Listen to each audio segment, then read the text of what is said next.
Convido a amada igreja a abrir a palavra do nosso Deus no Evangelho segundo Lucas, capítulo 15.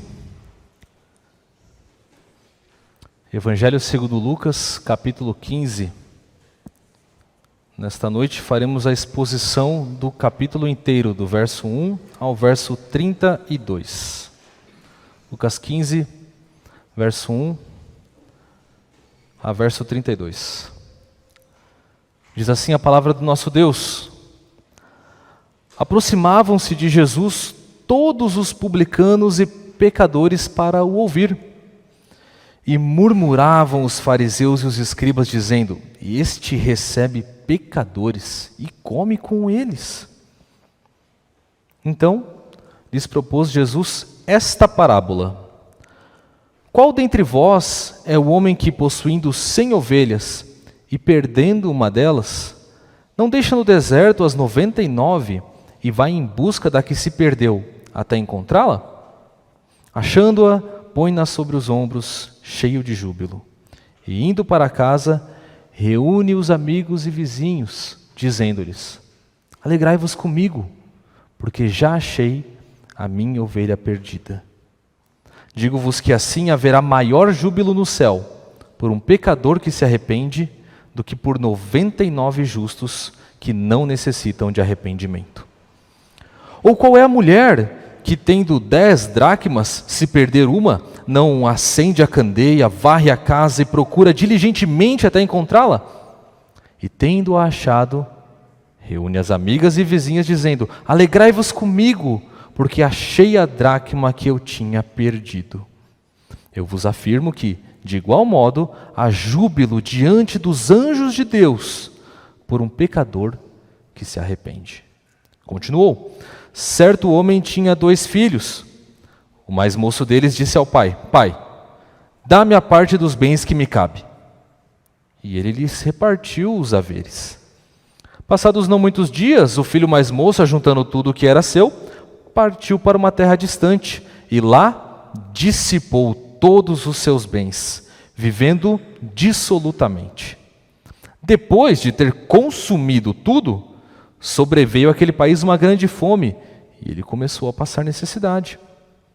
Então ele foi e se agregou a um dos cidadãos daquela terra, e este o mandou para os seus campos a guardar porcos.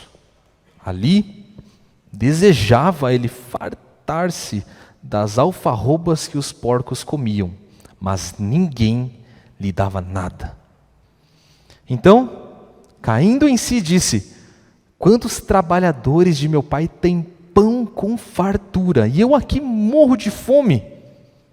Levantar-me-ei, irei ter com o meu pai, e lhe direi: Pai, pequei contra o céu e diante de ti, já não sou digno de ser chamado teu filho. Trata-me como um dos teus trabalhadores. E levantando-se, foi para seu pai. Vinha ele ainda longe, quando seu pai o avistou, e compadecido dele, correndo, o abraçou e beijou. E o filho lhe disse: Pai, pequei contra o céu e diante de ti, já não sou digno de ser chamado teu filho. O pai, porém, disse aos seus servos: Trazei depressa a melhor roupa, vestiu, ponde-lhe um anel no dedo e sandálias nos pés. Trazei também e matai o novilho cevado. Comamos e regozijemo-nos, porque este meu filho estava morto e reviveu. Estava perdido e foi achado. E começaram a regozijar-se. Ora, o filho mais velho estivera no campo, e quando voltava, ao aproximar-se da casa, ouviu a música e as danças. Chamou um dos criados e perguntou-lhe o que era aquilo. E ele informou: Veio teu irmão, e teu pai mandou matar o novilho cevado, porque o recuperou com saúde. Ele se indignou e não queria entrar. Saindo, porém, o pai procurava conciliá-lo, mas ele respondeu a seu pai: Há tantos anos que te sirvo, sem jamais transgredir uma ordem tua, e nunca me deste um cabrito sequer para alegrar-me com os meus amigos. Vindo, porém, esse teu filho, que desperdiçou os teus bens com meretrizes, tu mandaste matar para ele o novilho cevado? Então lhe respondeu o pai: meu filho, tu estás sempre comigo. Tudo o que é meu é teu. Entretanto, era preciso que nos regozijássemos e nos alegrássemos, porque esse teu irmão estava morto e reviveu. Estava perdido e foi achado. Amados, 2022 é ano de Copa do Mundo. É o ano da Copa do Mundo, 2022, ano de Copa do Mundo é um ano diferente, né? É um ano em que as pessoas começam a montar álbum de figurinha, troca figurinha, bate bafo de figurinha, começa a esquentar o mercado das bandeiras, dos mantos da bandeira do Brasil, camisas da seleção brasileira. O clima do país é outro. E não poderia deixar de ser. 20 anos que a gente já ganhou a nossa última Copa do Mundo, o pentacampeonato foi em 2002. Então, 20 anos depois, se ganharmos a Copa, creio que a festa será das grandes. Em 2002 a festa foi grande, foi enorme. Inclusive, a própria música tema aqui no Brasil da Copa do Mundo se chamava Festa, você lembra? O próprio técnico Filipão colocava música para os jogadores se animarem no vestiário, animarem o seu ânimo com aquela música, Festa. E o Brasil ganhou o pentacampeonato em 2002. E foi festa. A festa foi gigantesca. Nós festejamos, mas nós não ganhamos a Copa. Quem ganhou a Copa foi aquela seleção. Nós nos identificamos com eles e comemoramos com eles. Ninguém aqui ganhou nada com a vitória da seleção brasileira na Copa do Mundo. Ninguém aqui ganhou dinheiro ou bens com isso, ou talvez pouquíssima coisa. Mas nós nos alegramos com a alegria deles. Estávamos alegres com a alegria de outros com os quais nos identificávamos. Era uma alegria coletiva. Eu confesso aos irmãos que eu não dou muito bola para futebol, não. Não me batam, calma. Eu não dou muito bola, eu não festejo muito. Eu só digo para que time eu torço no dia que ele ganha. Quando ele perde, eu esqueço para que time eu torço. Eu sou assim. Então eu não faço muita questão assim de participar da festa da Copa do Mundo, mas eu vou contar uma coisa para vocês. Eu faço questão de participar dessa alegria coletiva, dessa festa retratada aqui no capítulo 15 do Evangelho de Lucas, retratado na parábola contada nesse capítulo. Talvez você esteja pensando assim, peraí, na parábola, peraí, deixa eu conferir na minha Bíblia de novo aqui. 1, 2, não. São 3 parábolas. Você errou, seminarista. Tem 3 parábolas aqui, ó. Está escrito até, ó, da ovelha perdida, da dracma perdida, do filho pródigo. São 3 parábolas, não é isso, certo? A resposta é sim, mas não. Sim, é verdade. No capítulo 15 nós temos 3 histórias. Histórias diferentes, cenários diferentes, personagens diferentes. Porém, eu gostaria de mostrar para os irmãos aqui que, na verdade, temos uma única parábola no capítulo 15. Começa analisando o discurso de Jesus. Dos versos 3 a 7, ele conta a primeira história, a história da ovelha perdida. No verso 8, quando ele passa para a segunda história, não tem interrupção, ele continua direto.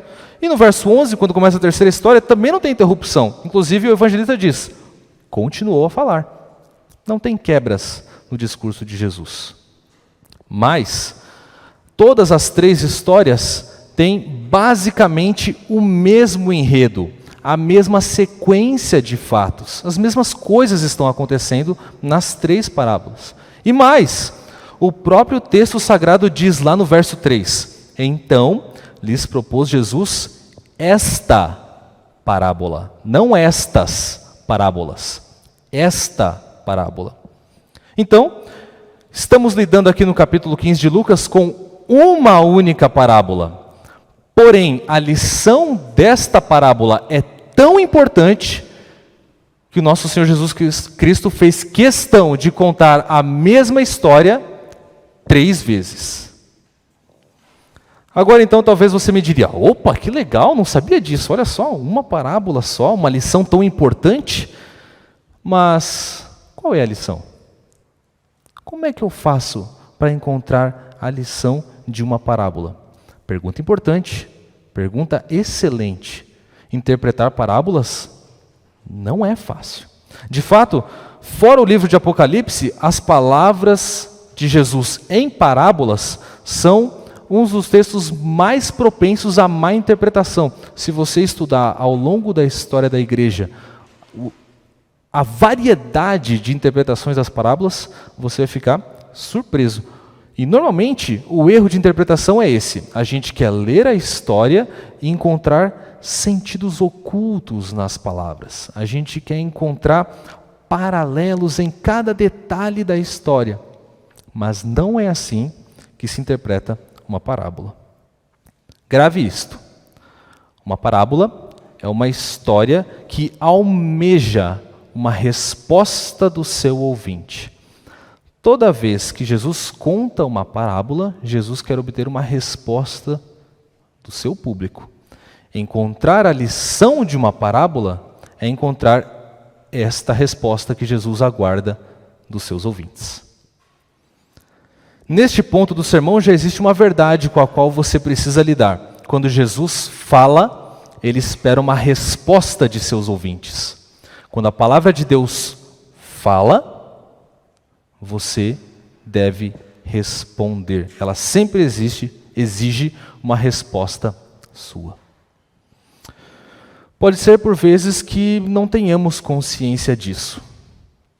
Por vezes pegamos a Escritura Sagrada e pensamos: hoje eu vou ler uma história da Escritura, vou ler uma historinha qualquer. Vou pegar aqui a história de Sansão. História de Sansão. Que legal a história de Sansão. Olha, Sansão e Dalila.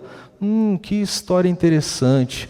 Aí a gente ora: obrigado, Senhor, por mais uma história.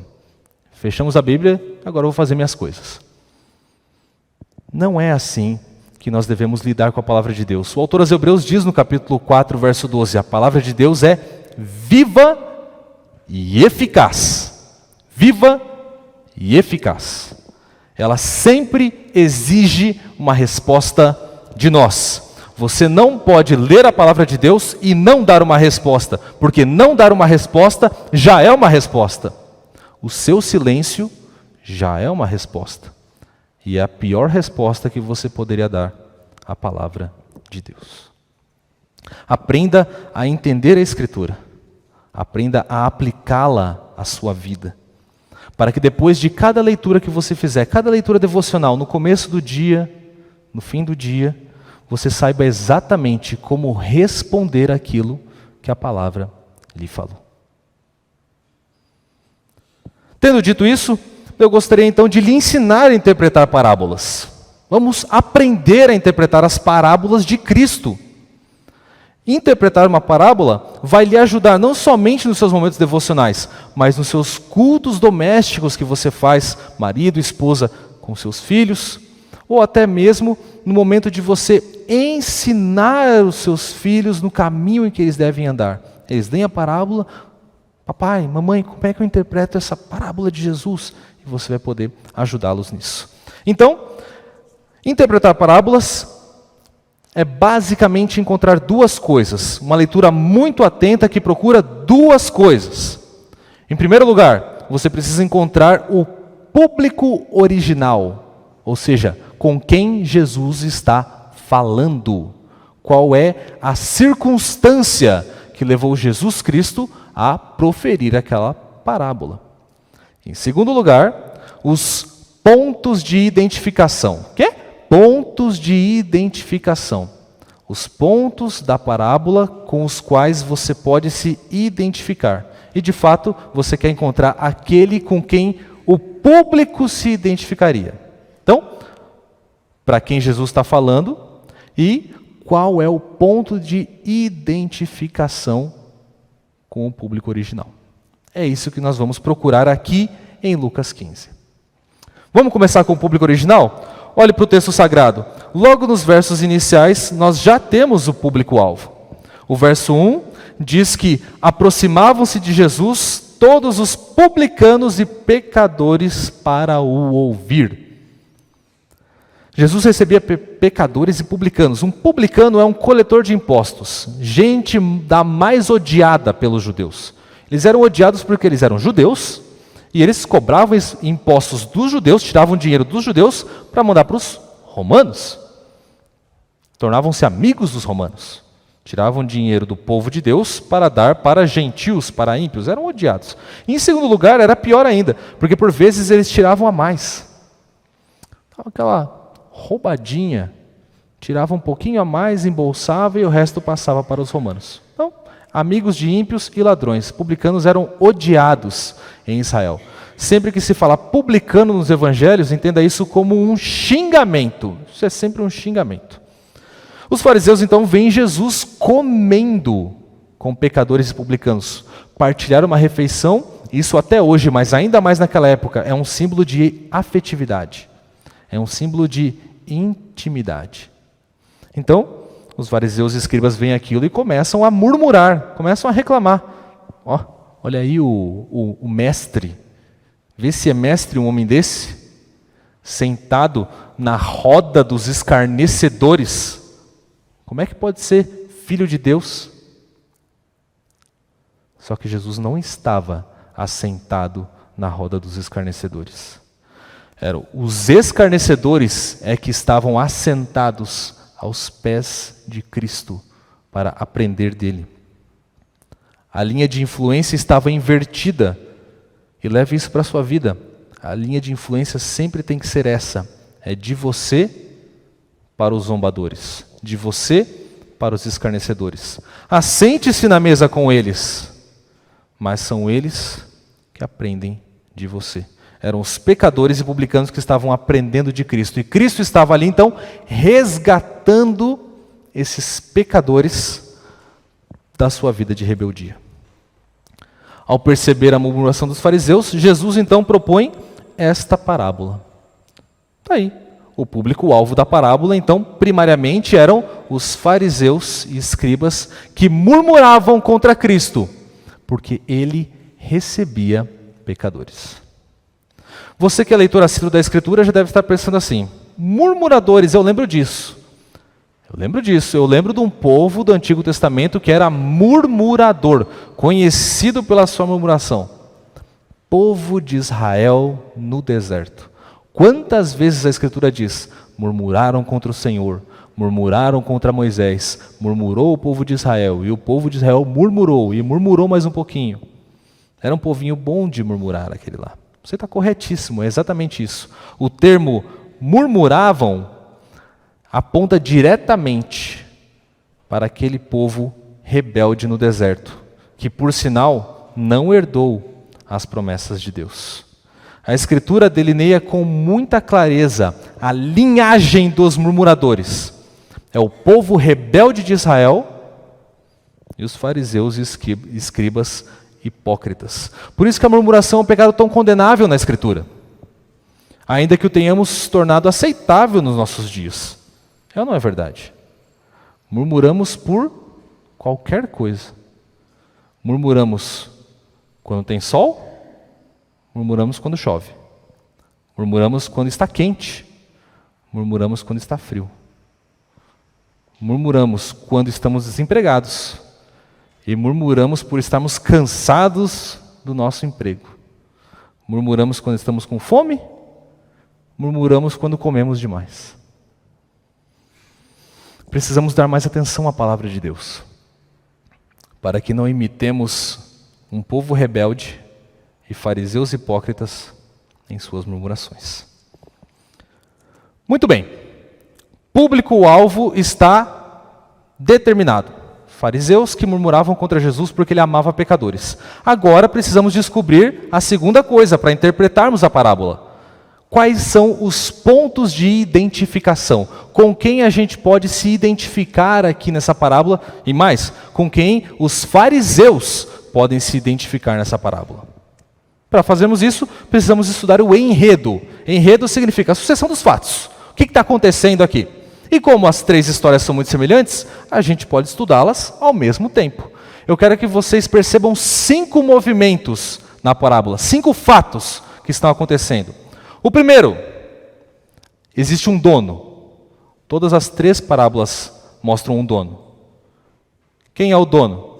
É o pastor das ovelhas, a mulher, dona das moedas, das dracmas, e o pai, dono dos filhos.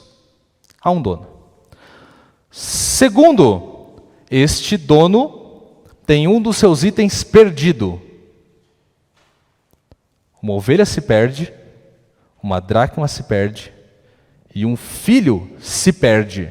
Ele se perde quando ele olha nos olhos do pai vivo e fala: da minha herança, agora. Uma coisa inimaginável nos nossos dias, muito mais na época de Cristo. Uma coisa horrenda de se fazer com o pai. Falar: dá minha herança. Há um dono, um item se perdeu. O dono vai atrás do item. Esse é o terceiro fato da parábola. O pastor vai atrás da ovelha. A mulher vai procurar a moeda. E o pai, quando vê o filho, sai correndo atrás dele. Quarto fato do enredo. O item perdido é achado, encontrado. A ovelha é encontrada, a dracma é encontrada, e o filho é encontrado. Não quando o pai o avista, mas quando ele se coloca de joelhos diante do pai dele e diz: Pai, pequei contra o céu e contra ti. Já não sou digno de ser chamado teu filho. Há um dono de muitos itens. Um item se perde, o dono vai atrás do item, o item é encontrado. E o quinto ponto, talvez o principal ponto: existe uma festa. Quando o pastor recobre a sua ovelha, ele chama os seus amigos e vizinhos e diz: alegrem-se comigo, a minha ovelha perdida foi encontrada. Quando a mulher encontra a dracma, ela reúne as suas amigas e vizinhas e diz: alegrem-se comigo, encontrei a moeda que eu tinha perdido.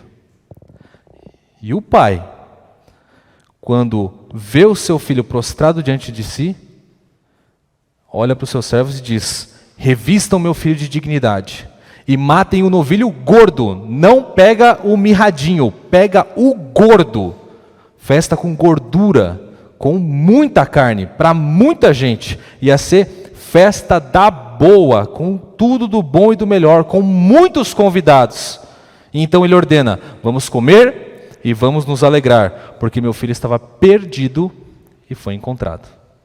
Há um dono, um item se perde, o dono vai atrás do item, o item é encontrado e há festa, há alegria, porque aquele item foi encontrado. Vamos então encontrar os pontos de identificação? Jesus faz isso para nós já nos versos 7 e nos versos 10, porque ele está interpretando a parábola. Diz assim o verso 7: digo-vos que assim haverá maior júbilo no céu por um pecador que se arrepende do que por 99 justos que não necessitam de arrependimento.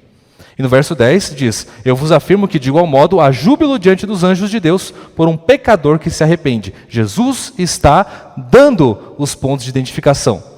Quem é o item perdido e encontrado? É o pecador que se arrepende. Por isso que nós sempre lemos essas parábolas e nos identificamos com isso. Somos pecadores arrependidos. Nós nos identificamos com os itens perdidos e encontrados. Eu sou a ovelha que Deus foi buscar. Eu sou a dracma perdida que Deus varreu a casa para me encontrar. Eu sou o filho pródigo. Você se identifica com o item perdido. Quem é o dono do item? É o próprio Deus. Deus é o pastor que vai atrás das suas ovelhas. Deus é representado por aquela mulher que varre a casa à procura da moeda. Deus é o pai que recebe o filho de volta. E quem são os amigos do dono? Quem são os vizinhos? Quem são aqueles servos que fazem a festa? São os amigos de Deus. São aqueles que se alegram com Deus. E aqui foram figurados pelos anjos, né? A júbilo diante dos anjos de Deus. O item é o pecador. O dono é Deus. E os amigos do dono são os amigos de Deus. Você percebeu algo interessante? Pensa um pouquinho. Tem algo interessante aqui? Até agora, os fariseus não têm ponto de identificação. Eles vão se identificar com quem? Eles não são pecadores arrependidos, não são Deus, e não se alegram com os pecadores que se arrependem. O que está acontecendo aqui é que Jesus intencionalmente contou uma história bem longa para trazer um peso sobre a alma dos fariseus, para dizer assim para eles: pecadores estão distantes do Pai, mas estão se arrependendo, estão sendo resgatados. O próprio Deus está resgatando esses pecadores, o próprio Deus está se alegrando com o resgate deles.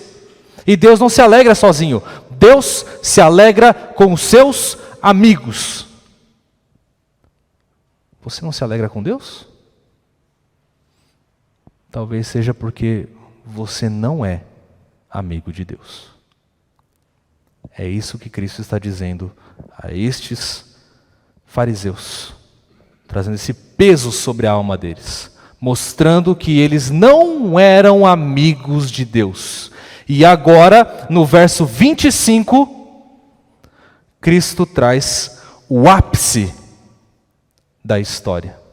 Normalmente, nós não gostamos de ler o verso 25 ao verso 32, porque não entendemos. Lembra que eu falei sobre pontos de identificação?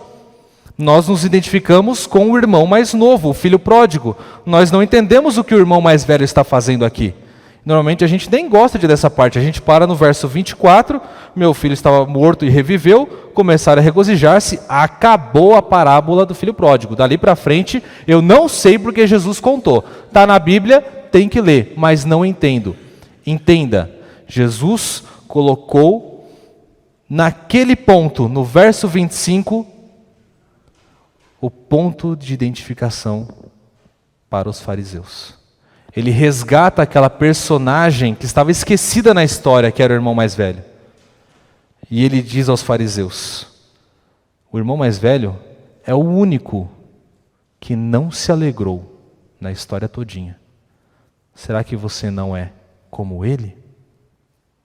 Vamos analisar com mais detalhes a reação do filho mais velho, para que sintamos o que está acontecendo. Precisamos sentir a história de Cristo.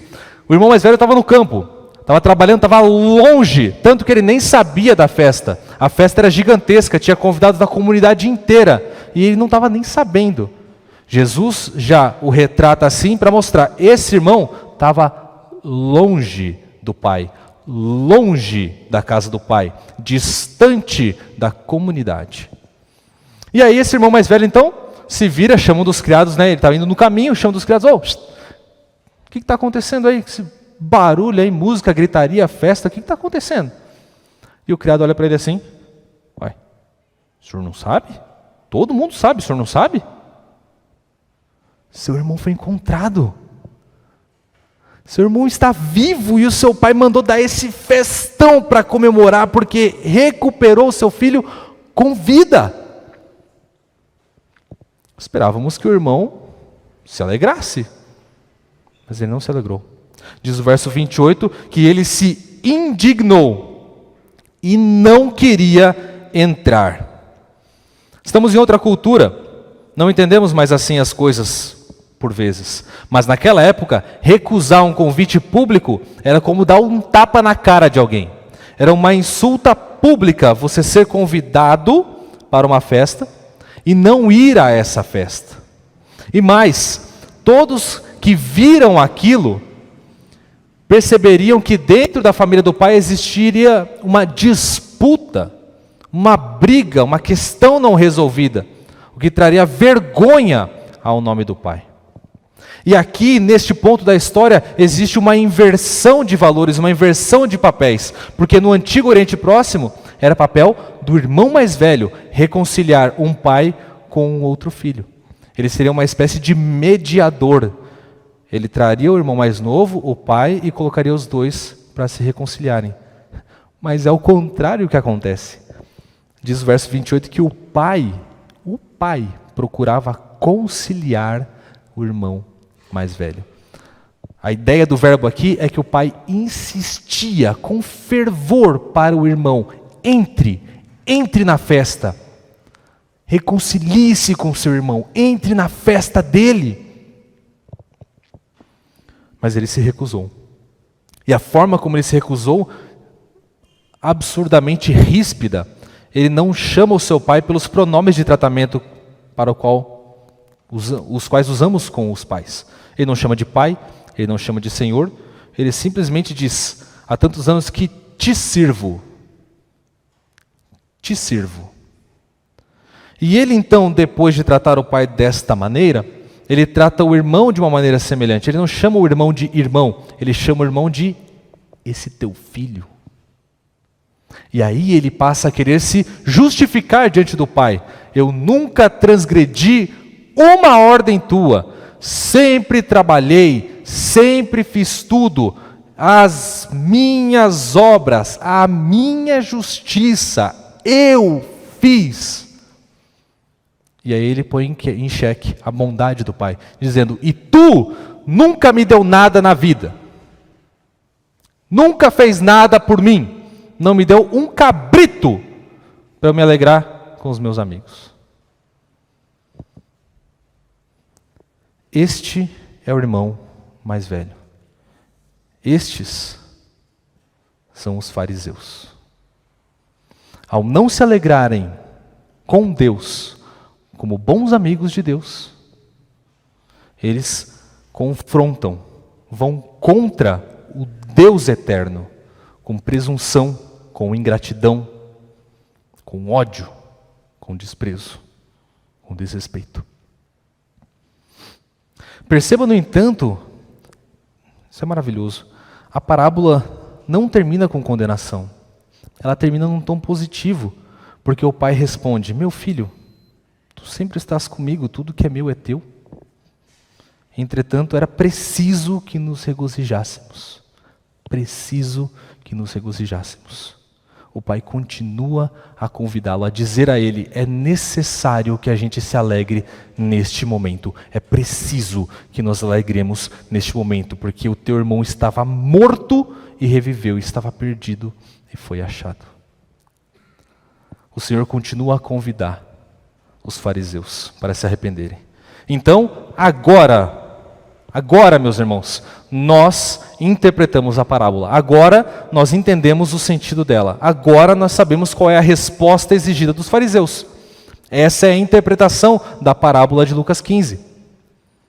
A resposta exigida dos fariseus é que eles reconhecessem que não eram amigos de Deus, que não se alegravam com Deus e, arrependidos, passassem a se alegrar com o Pai, entrando na grande festa nos céus. Essa era a resposta exigida dos fariseus. E você se lembra? A Escritura exige uma resposta de você também. O Senhor está operando para resgatar pecadores a todo momento. Abra seus olhos, meu irmão. Olha ao redor.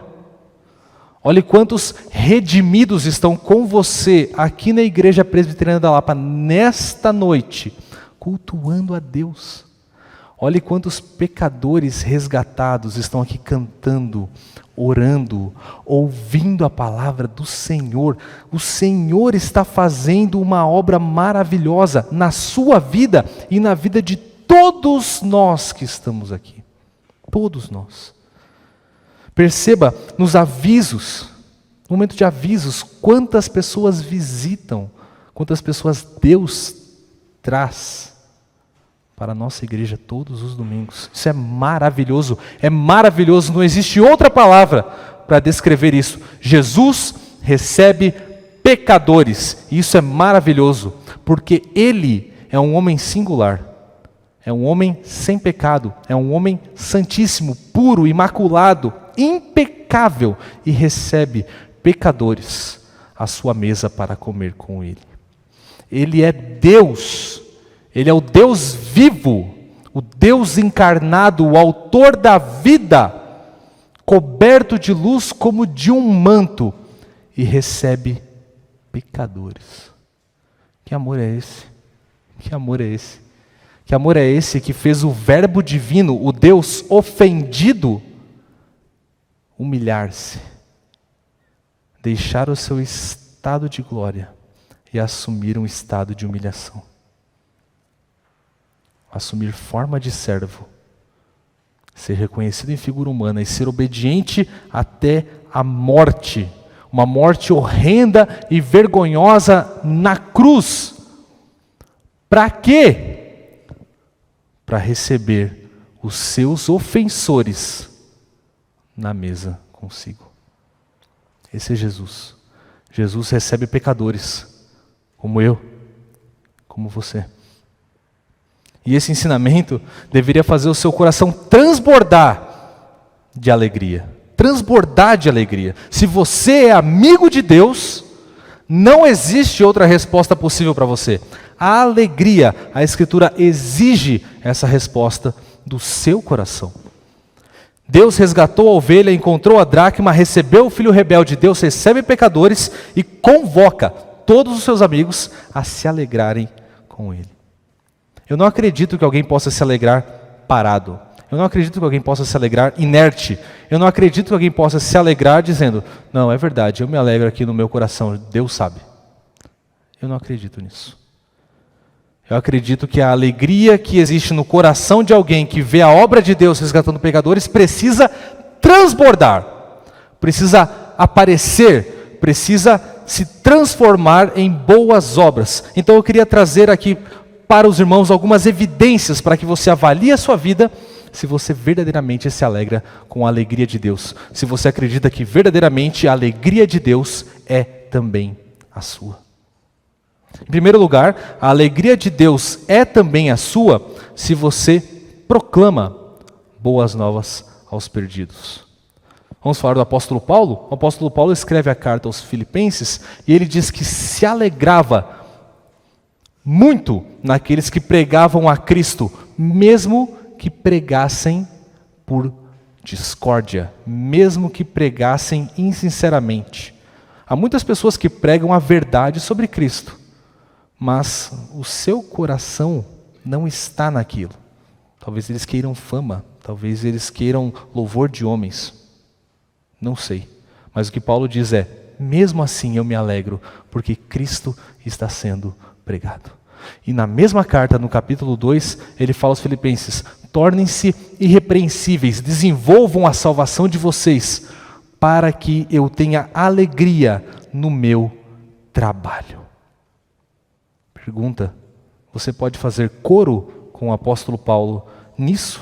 Você pode dizer que se alegra com a pregação de Cristo? Você pode dizer que se alegra em dedicar a sua vida à pregação do Cristo que salvou você da condenação eterna? Você pode fazer coro com o apóstolo Paulo em tudo aquilo que ele sentia pela pregação do Evangelho? Você é o tipo de pessoa que acorda e diz, Senhor, neste dia, dá-me que eu pregue o Evangelho aos perdidos. Senhor, neste dia, guia-me aos perdidos. Abre a minha boca para que eu fale do Cristo ressurreto, que morreu a morte de cruz para salvá-los da ira vindoura. Senhor, ensina-me a expor o Evangelho da graça, de maneira que eu conclame aos pecadores que eles se arrependam diante de Ti e se voltem ao Rei dos Reis e Senhor dos Senhores. Se você é esse tipo de pessoa, Deus seja louvado. Você se alegra com a alegria de Deus. Se não, eu lhe digo, não fuja. Não fuja dos eventos de pregação do Evangelho. Aqui da nossa igreja. Estamos pregando o Evangelho nas praças, nos hospitais, nas viagens missionárias, nos lares de idosos. Alegre-se em ser cooperador de Deus na proclamação das boas novas de salvação. Segunda evidência de que você se alegra com a alegria de Deus. A alegria de Deus é também a sua se você recebe aqueles que Deus envia. A nossa igreja tem uma equipe de integração incrível. incrível.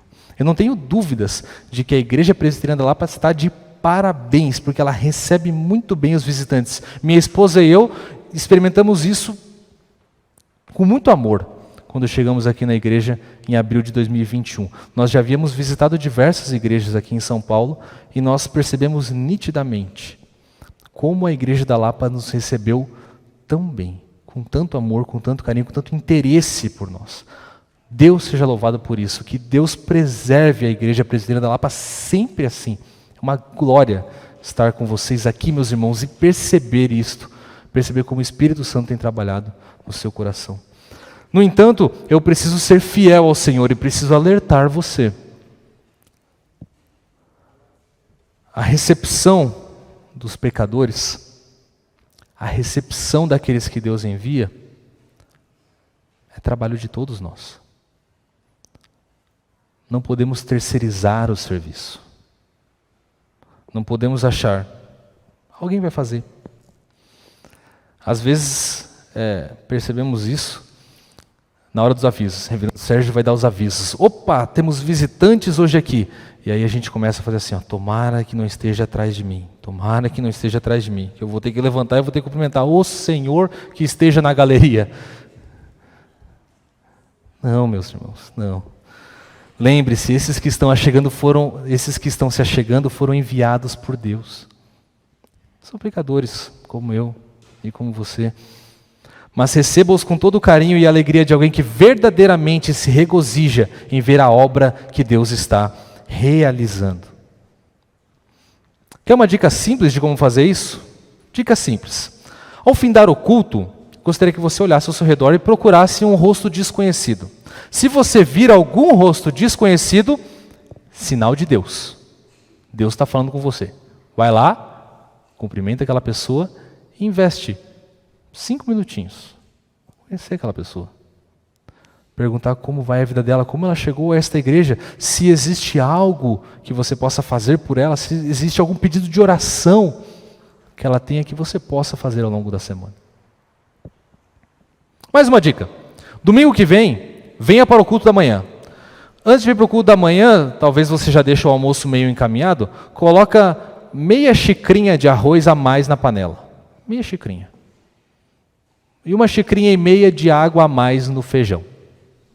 Ao findar o culto, olhe ao redor. Se você vir um rosto desconhecido, já sabe. Sinal de Deus. Deus está falando com você. Vai lá. Chega naquela pessoa. Ô meu irmão, prazer te ver aqui.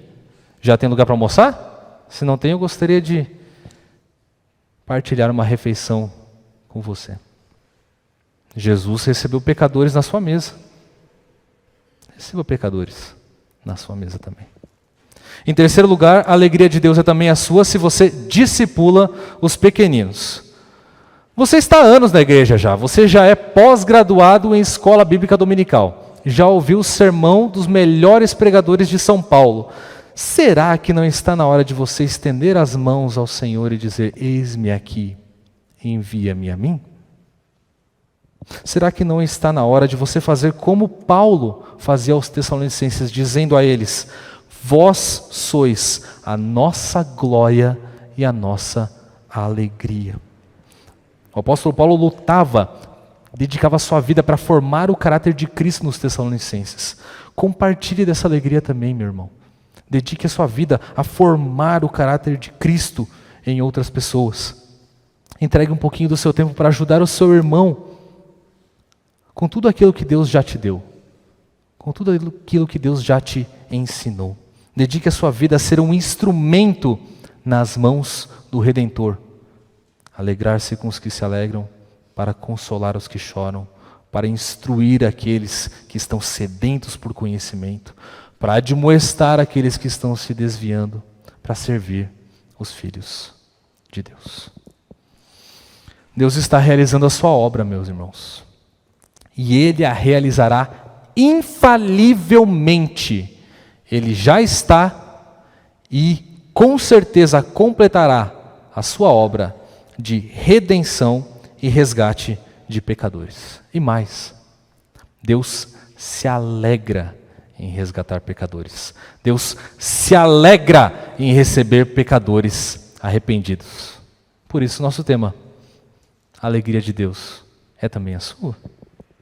Existe júbilo no céu. A festa já está começando a acontecer e ela vai se completar, chegar no seu ápice naquele dia, nas bodas do Cordeiro, quando todos os santos, todos os amigos de Deus estarão junto com Ele, se alegrando para todo sempre.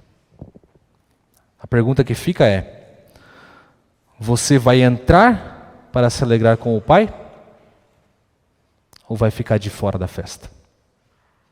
A Escritura exige uma resposta de você. Muito obrigado por nos acompanhar até o final deste vídeo. Para receber mais reflexões e ficar por dentro dos próximos conteúdos, te convidamos a seguir as nossas redes sociais que estão na descrição. Alguns vídeos aparecerão na tela caso queira continuar nos assistindo. Abraço e até a próxima.